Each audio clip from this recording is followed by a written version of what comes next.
Ironwood Electronics have recently developed a socket for large devices like AI processors, chiplets.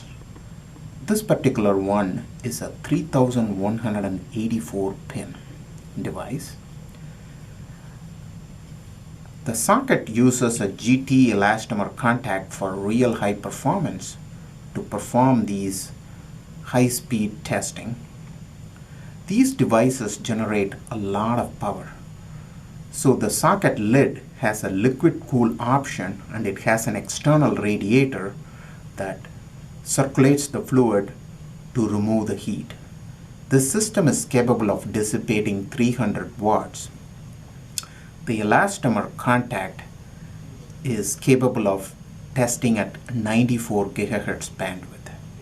To use, simply place the device with the right orientation inside the socket and close the lid with the double-sided latch on it.